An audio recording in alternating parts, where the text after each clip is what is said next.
Warahmatullahi wabarakatuh. Waalaikumsalam warahmatullahi wabarakatuh. Sebelum mulai pembelajaran pada pagi hari ini, kita berdoa terlebih dahulu agar pembelajaran pada pagi hari ini bisa berjalan lancar dan ilmu yang kalian dapatkan bisa bermanfaat. Berdoa mulai. Berdoa selesai. Sebelum Bu Guru mulai pembelajaran, di sini Bu Guru tampilkan gambar, ya. Di situ ada beberapa gambar, ada gambar hutan, ada gambar ikan yang cantik, kemudian ada kapal, kemudian ada sawah yang ada di bawah itu namanya teraseri. Gambar yang Bu Guru tampilkan ini adalah contoh dari sumber daya pembelajaran hari ini. Nanti akan ada video, Bu Guru akan menampilkan sebuah video. Di situ nanti anak-anak bisa menganalisis, cara mengapresiasi dari montase. Terus yang kedua, nanti melalui video juga, nanti anak-anak juga bisa menganalisis pemanfaatan sumber daya alam lingkungan di sekitar kita dengan tepat. Yang ketiga, dari video yang nanti Bu Guru tampilkan, nanti anak-anak dapat menganalisis upaya melestarikan sumber daya alam di lingkungan sekitar dengan tepat. Kita akan belajar mengenai pemanfaatan sumber daya alam. Sumber daya alam merupakan sesuatu hal yang berasal dari alam yang berupa unsur-unsur lingkungan alam, baik fisik maupun hayati, dan dapat digunakan oleh manusia untuk memenuhi kebutuhan hidup dan meningkatkan kesejahteraan hidup. Sumber daya alam memiliki peranan dalam pemenuhan kebutuhan manusia. Sumber daya alam dibagi menjadi 3. Yang pertama, menurut sifatnya, yang kedua, menurut jenisnya, yang ketiga, menurut kegunaannya. Kali ini kita akan membahas sumber daya alam menurut sifatnya. Sumber daya alam menurut sifatnya terbagi menjadi 2. Yang pertama, sumber daya alam hayati, dan yang kedua, sumber daya alam non-hayati. Sumber daya alam hayati dibagi menjadi 2 komponen, yaitu sumber daya alam hayati nabati dan hewani. Sedangkan untuk sumber daya alam non-hayati terbagi menjadi 4, yaitu air, angin, tanah, dan hasil tambang.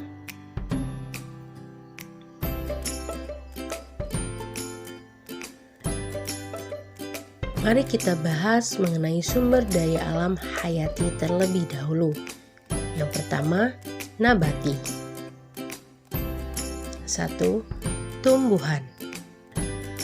Tumbuhan merupakan sumber daya alam yang keberadaannya sangat melimpah dan beragam, khususnya bagi wilayah Indonesia. Organisme ini mampu untuk menghasilkan oksigen dan pati melalui proses fotosintesis. Maka dari itu, tumbuhan merupakan produsen atau merupakan penyusun dari dasar rantai makanan. Keberagaman organisme ini sangat penting dan eksploitasi besar-besaran terhadap tumbuhan akan berpengaruh terhadap kerusakan alam bahkan kepunahan. Pemanfaatan tumbuhan oleh manusia diantaranya 1. Untuk bahan makanan seperti padi, jagung, gandum, tebu, dan lain-lain. 2. Untuk bangunan, kayu jati, kayu mahoni, dan yang ketiga bahan bakar seperti kelapa sawit. Yang kedua, pertanian. Indonesia sendiri dikenal sebagai negara agraris karena sebagian besar penduduk Indonesia bermata pencaharian di bidang pertanian, juga perkebunan. Pertanian dan perkebunan di Indonesia menghasilkan banyak komoditi ekspor, seperti komoditi pertanian, padi, jagung, kedelai, sayur-sayuran, palawija, dan pohon buah-buahan. Untuk komoditi perkebunan seperti karet, kelapa sawit, tembakau, kapas, kopi, dan tebu. Selanjutnya, sumber daya alam hewani. Yang pertama, hewan, peternakan, dan perikanan. Sumber daya alam hewan berupa hewan liar maupun yang dibudidayakan. Pemanfaatannya diantaranya 1. Membantu pekerjaan berat manusia seperti kerbau yang digunakan untuk membajak, kuda sebagai alat bantu transportasi, gajah sebagai salah satu alat bantu angkut di beberapa daerah. Kemudian, sebagai sumber pangan seperti sapi, ayam, kambing, perikanan laut, dan darat.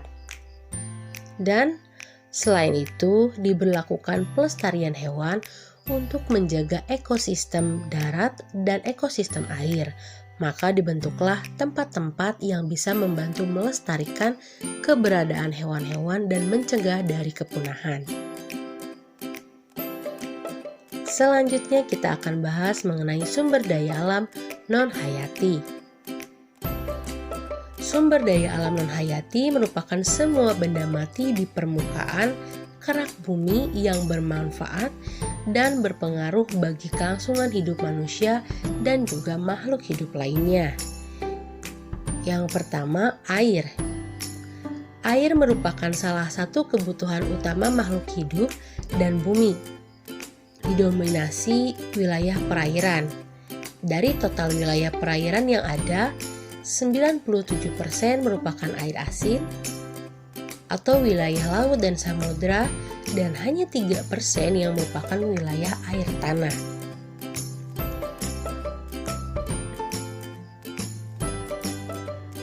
Pemanfaatan air bagi kehidupan manusia yaitu air digunakan untuk keperluan domestik seperti untuk memasak, minum, dan mencuci.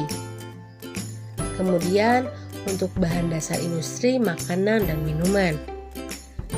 Penambangan, aset pariwisata dan rekreasi, juga digunakan sebagai sumber listrik atau pembangkit listrik tenaga air. Yang kedua, angin. Angin mampu menghasilkan energi dengan penggunaan energi menggunakan turbin yang pada umumnya diletakkan dengan ketinggian lebih dari 30 meter di daerah dataran tinggi. Beberapa fungsi angin yaitu 1. Membantu penyerbukan tanaman. 2. Membuat uap air bergerak ke daratan dan menjadikannya hujan. 3.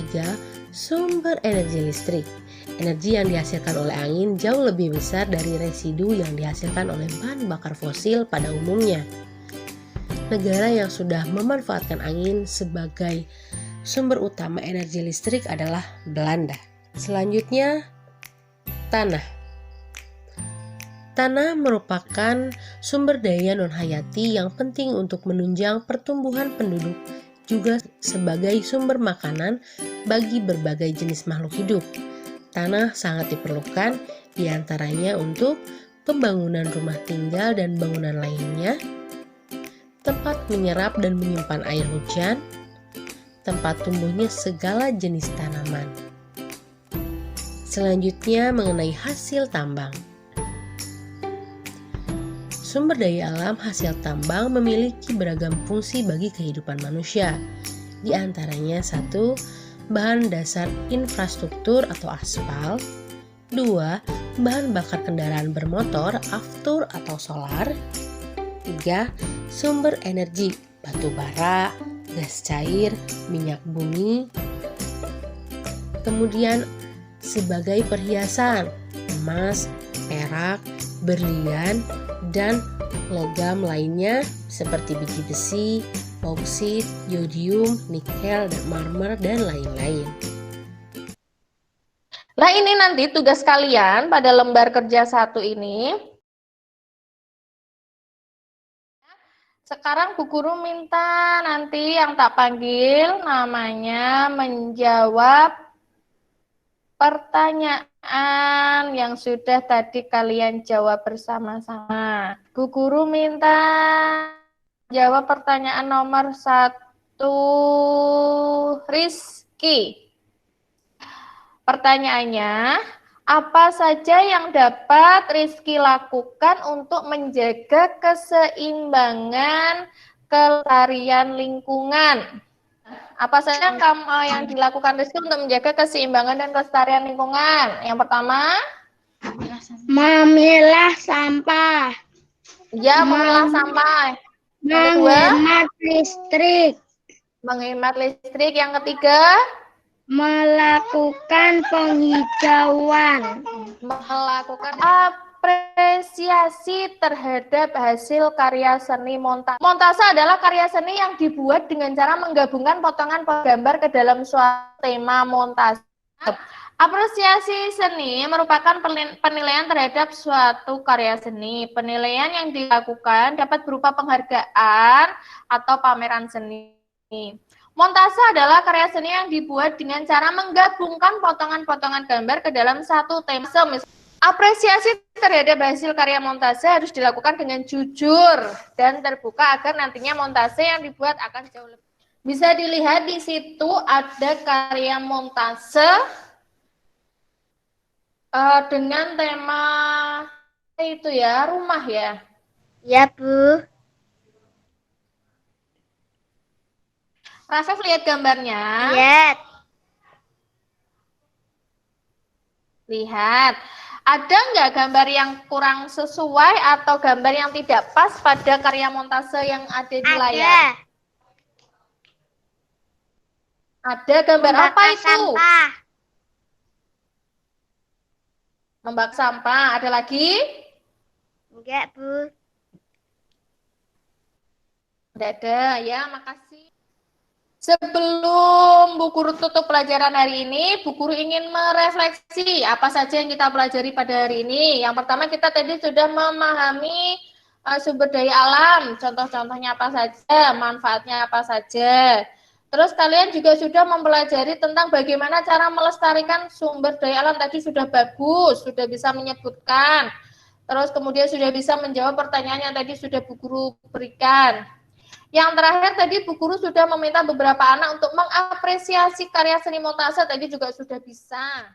Kalau sudah cukup untuk pembelajaran hari ini, Bu Guru tutup pembelajaran hari ini dengan membaca hamdalah bersama-sama. Alhamdulillahirabbil alamin.